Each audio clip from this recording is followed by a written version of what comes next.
Good morning, everyone, and welcome back to Makeup and Conspiracies, episode 2. Dinosaurs and Dragons. Dragons and dinosaurs.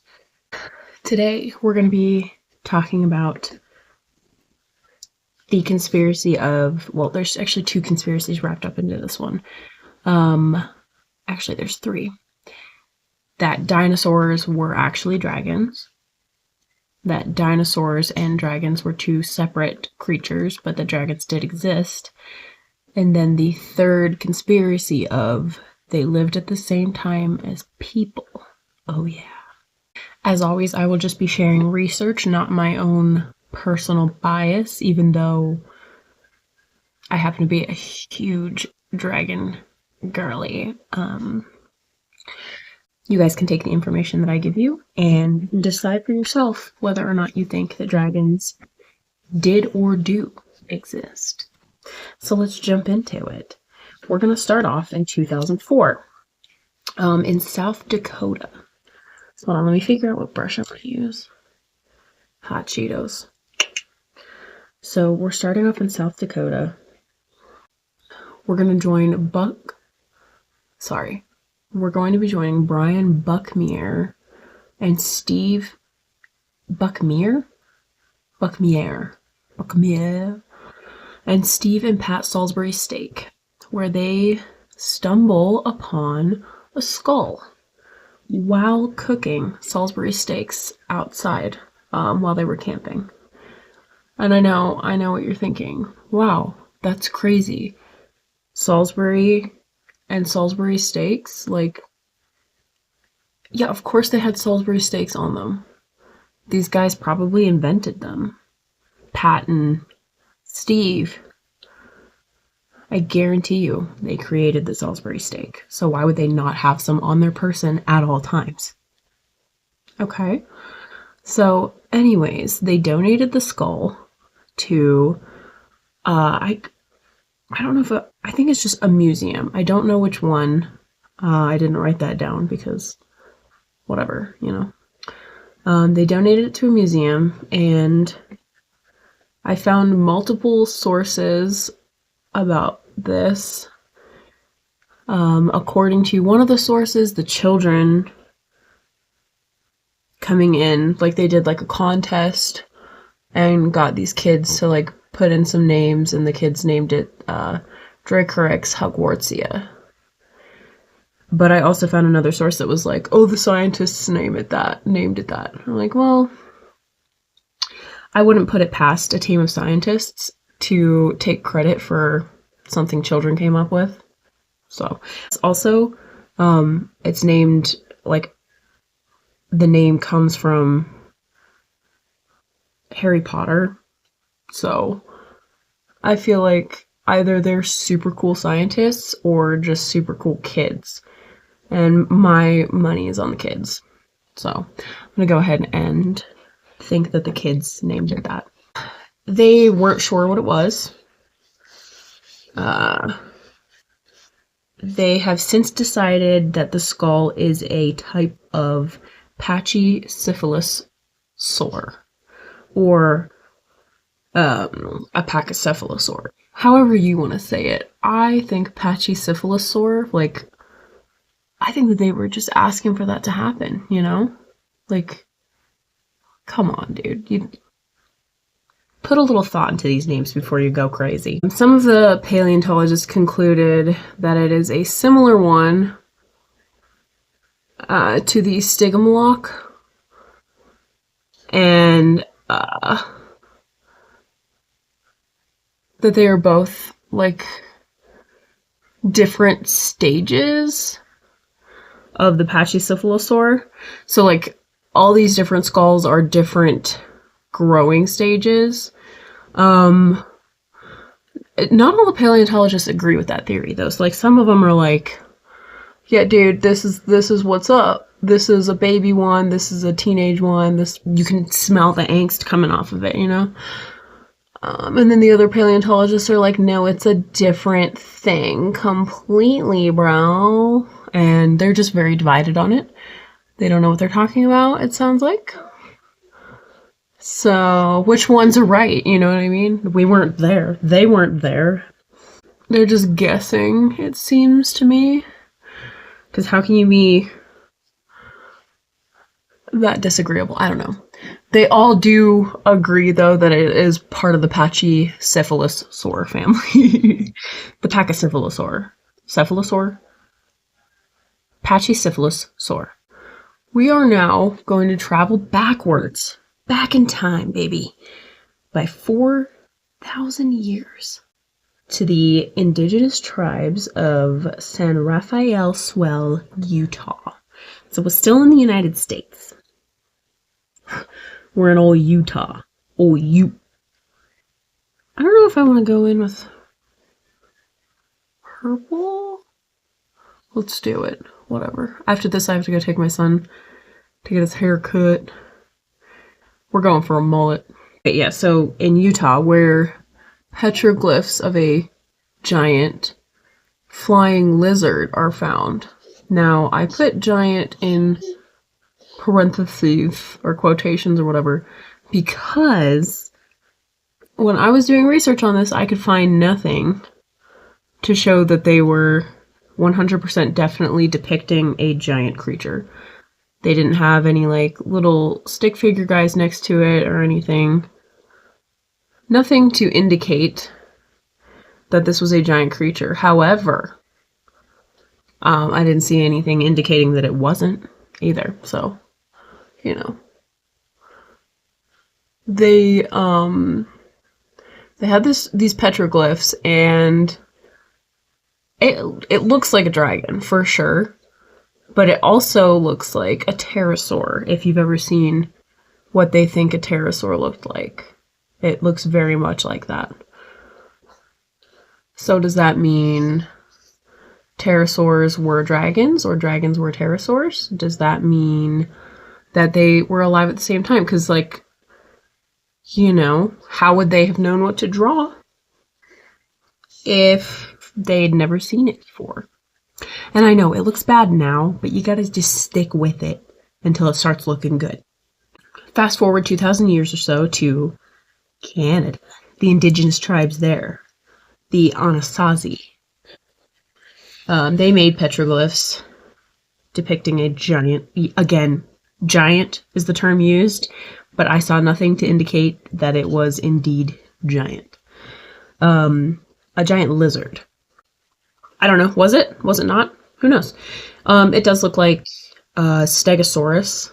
The one that I saw looks like a Stegosaurus. But not like a good Stegosaurus. Looks like a toddler coloring book Stegosaurus, which is a little rough.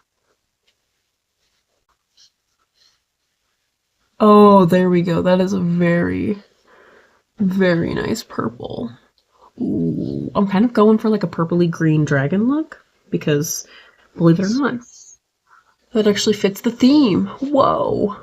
I am reading off of notes because this was way too much information for me to just store in my head, especially after having kids. Your girl's brain ain't waking like it used to.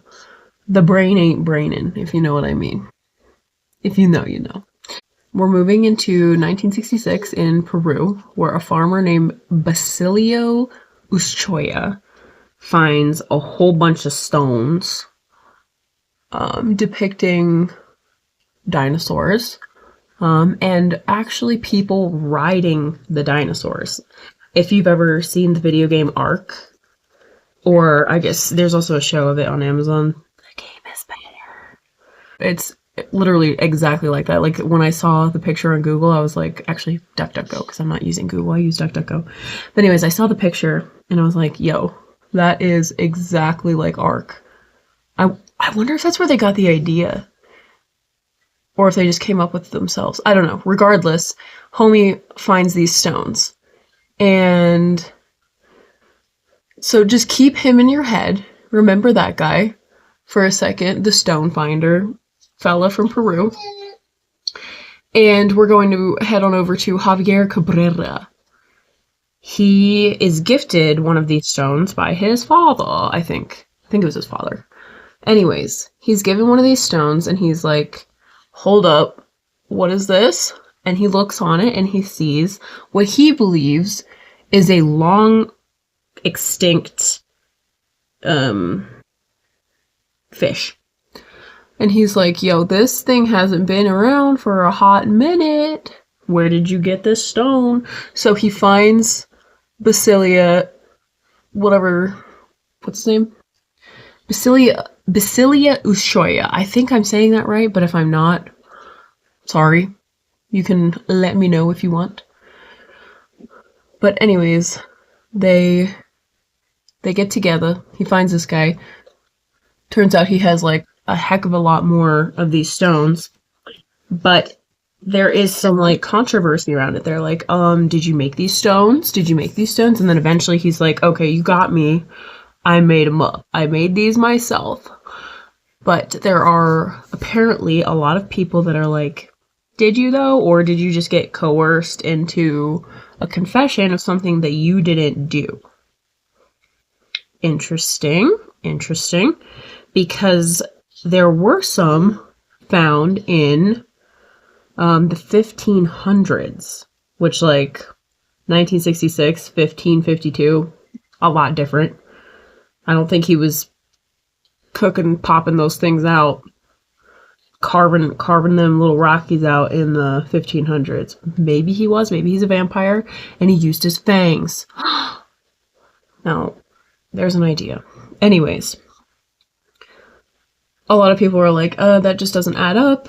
Maybe he made some of them, and he did find a few, like, legitimate ones. I feel like there's tests you could run to find out if they're, like, actually old stones. But I'm not a paleontologist or a geologist or a zoologist or a marine biologist or any kind of ologist, really, unfortunately. That was not the path that I chose. I still am not sure what my path is. Anyways, they also found some underneath of a house foundation that was built in the 1920s. So I'm not sure how old this guy was when, like, in 1966, but I guarantee you he wasn't carving those rocks with his little baby teeth and sticking them underneath people's houses in the 20s, you know, in the 1920s. So I could be wrong. But that seems a little iffy to me. Sounds like these things might be real. At least some of them.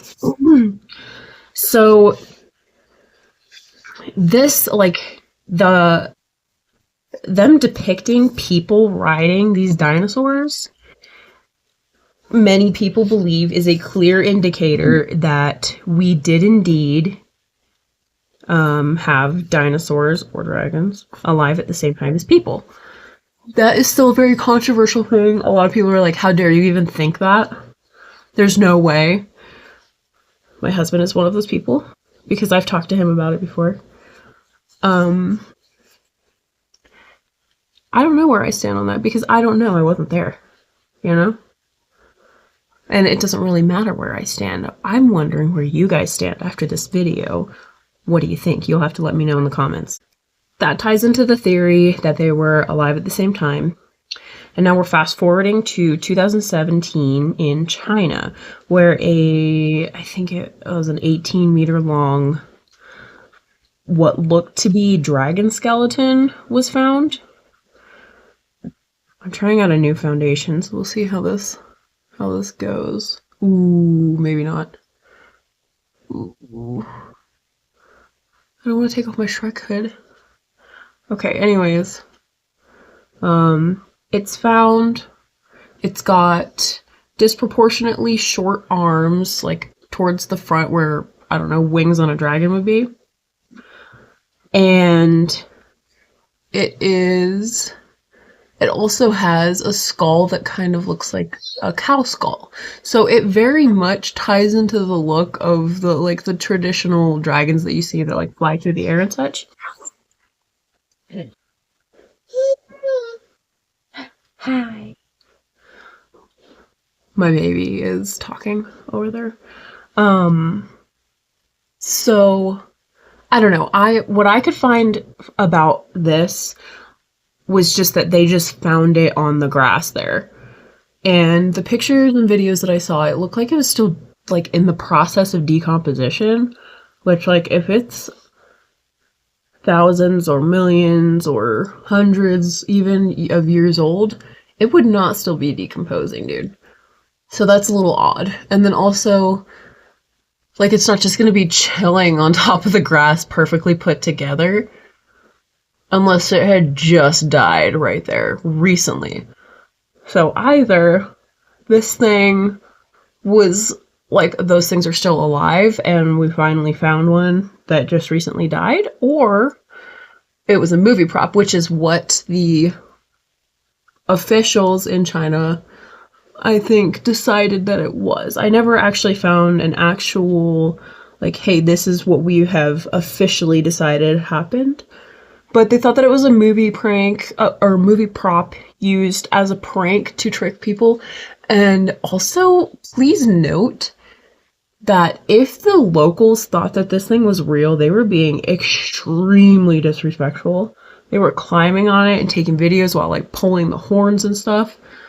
I mean, if I think that that's a real dragon skeleton, you best believe I'm not touching it unless it's in the most respectful way while I am like testing it or whatever.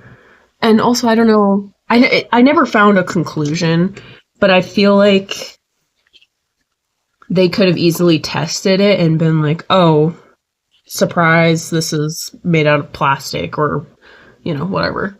So, I don't know. There was no conclusion that I could find to that. So I'm assuming that it was actually a prop, but I don't know. I genuinely do not know. I looked at a whole bunch of different articles and I couldn't find anything about how they found it or what the conclusion was. So, whatever. We're moving into 2021 now in Queensland, Australia, where they actually do find a lot of dinosaur bones, it sounds like. Yeah, okay, so we're in 2021. Bandit Healer discovers a skull. It's a large skull. It's a large, long skull with 40 teeth on both the top and bottom jaws. Whoa. That's a lot of teeth, bro. Look at all those chickens. I'm kind of trying to figure out like what I want to do with the wing. I kind of want to try it like the puppy wing, the puppy eyes or whatever. I haven't tried that before, so I don't know. There it is. Hold on, I gotta do this off camera. Okay, so they find this. They believe that it had a wingspan of 7 meters and that it was a flying creature. And then eventually they discovered or come to the conclusion that it is a larger version of the pterosaur. And they named it Tabun Nyunga. Okay, hold on. Tabun Nyungaga Shorai. Probably not great, but like kind of, you know, a variant of the pterosaur. This has many people believing that if dragons did exist, they could indeed fly, because a pterosaur, I mean, a 7-meter wingspan, bro, that's huge. And if that thing can fly, then yeah, it's reasonable to assume that if a dragon existed, that it could fly. It would just have hollow bones, which also would answer the question of why we haven't found any, because their bones decompose way faster than like regular bones, because they're hollow, and there wouldn't be a way for them to be fossilized because they're already decomposed. They're already gone by the time fossilization would take place. Interesting. I don't know why I curled, because, well, I guess I'll do the mascara now. I was going to do my eyebrows first, but whatever. This is fine.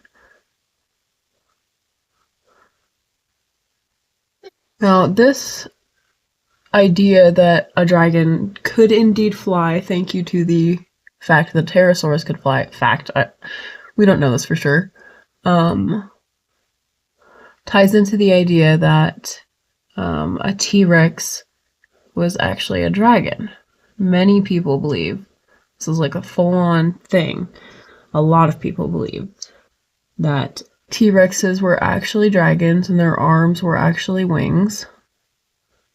And that, yeah, maybe they could have flown, but like in the same way that a chicken could fly, which is not great.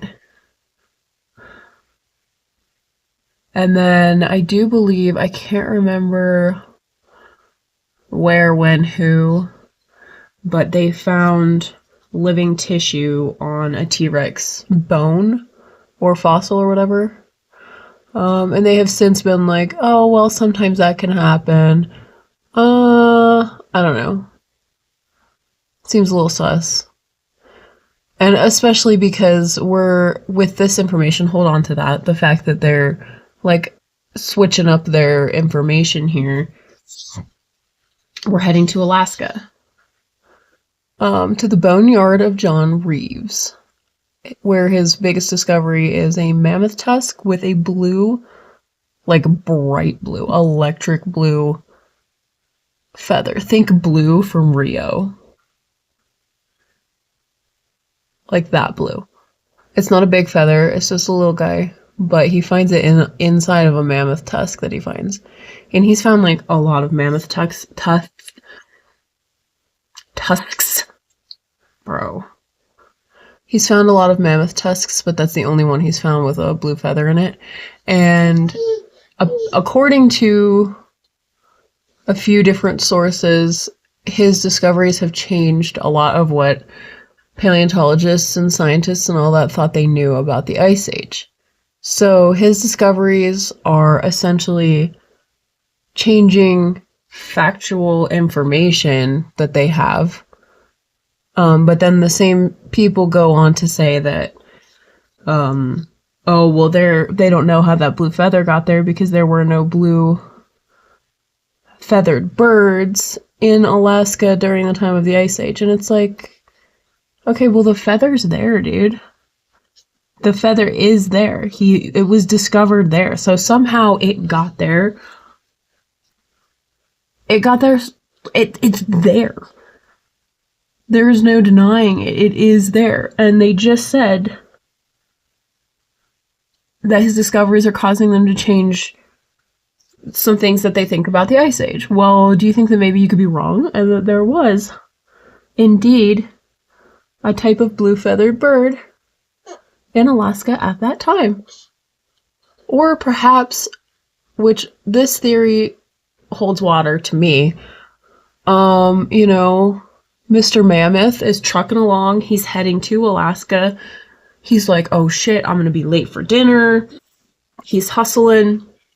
And bugs are hitting him, Just like on your windshield when you are flying down the highway, bugs are hitting your windshield, dude. And they're sticking. Maybe homeboy hits a bird. Feather sticks to his tusk. He gets there. No one tells him because sometimes it's awkward to tell people like, hey, you got something in your teeth. I will always be that girl that's like, hey, your fly is down. There's something in your teeth. You've got something in your mustache. You've got something on your face. I'm going to let you know. I'm going to take you over to the corner. No one's listening. I'm going to let you know. But there are people out there who won't let you know. Maybe this guy had the wrong friends. You know what I mean? That's just my theory. There is no proof. That's just a theory. But I think it makes sense. Okay, so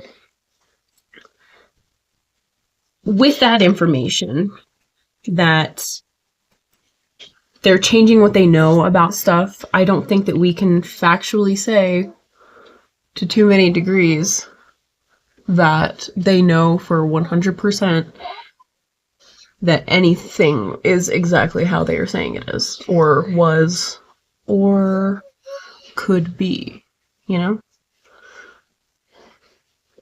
So I would say that the very back and forth between these paleontologists and scientists has caused a lot of people to question whether or not they're doing a lot of guesswork. Maybe. So with all that knowledge about the stones with the carvings on them of people riding dinosaurs, and the petroglyphs depicting dinosaurs and dragons and yada yada yada, or what we believe what could possibly be dragons.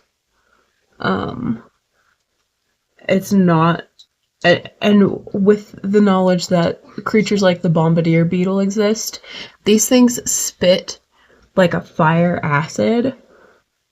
They create this acid inside their bodies, and then they spit it out to protect themselves. Well, that kind of sounds like a dragon, bro.